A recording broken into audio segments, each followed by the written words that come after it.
बच्चों, हमने पिछले वीडियो में पढ़ा था कि किस प्रकार राम स्वरूप जो है और गोपाल प्रसाद वो लड़कियों की खूबसूरती के विषय में बात करते हैं कि उस पर टैक्स होना चाहिए और एक बहुत बड़ा हिस्सा सरकार को प्राप्त होगा अगर लड़कियों की खूबसूरती पर टैक्स लग जाएगा तो।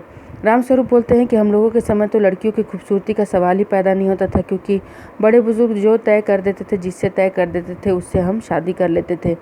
गोपाल प्रसाद फिर कहते हैं कि हाँ, ये तो सवाल ही पैदा नहीं होता था। फिर राम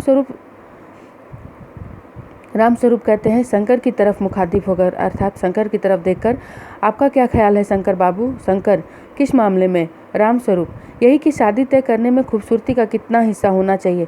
गोपाल प्रसाद, बीच में ही।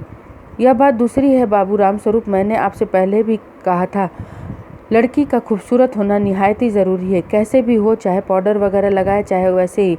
बात यह है कि हम आप मान भी जाएं, मगर घर की औरतें तो राजी नहीं होती। आपकी लड़की तो ठीक है। राम स्वरूप जब पूछते हैं शंकर से कि आप क्या सोचते हैं इस बारे में, तो वह कुछ जवाब देता है उससे पहले उसके पिताजी टोक देते हैं। जानते हैं कि उसका कहा हुआ कोई मायने नहीं रखेगा और शंकर का अपना कोई विचार नहीं है।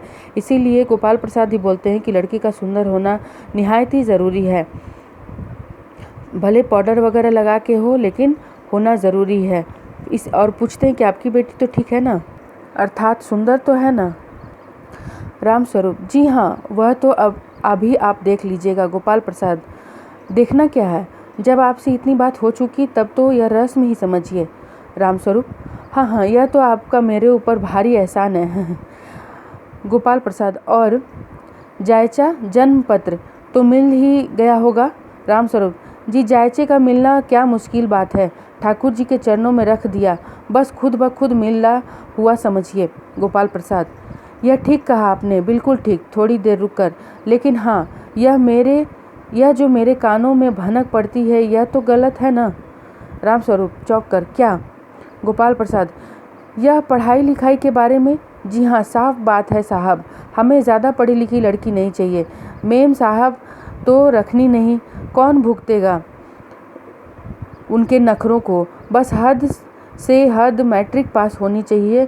क्यों शंकर, जी हाँ, कोई नौकरी तो करानी नहीं। राम स्वरूप, नौकरी का तो कोई सवाल ही नहीं उठता। गोपाल प्रसाद, और क्या साहब, देखिए, कुछ लोग मुझसे कहते हैं कि जब आपने अपने लड़के को BA MA तक कराया, तब उसकी बहुएं भी ग्रेजुएट लीजिए। भला पूछिए इन अक्ल के ठेकेदारों से कि क्या लड़कों की पढ़ाई और लड़कियों की पढ़ाई एक बात है? अरे, मर्दों का तो काम है ही पढ़ना और काबिल होना। अगर औरतें भी यही करने लगी, अंग्रेजी अखबार पढ़ने लगी और पॉलिटिक्स वगैरह पर बहस करने लगी, तब तो हो चुकी गृहस्थी। जनाब, मोर के पंख होते हैं मोरनी के नहीं, शेर के बाल होते हैं शेरनी के नहीं।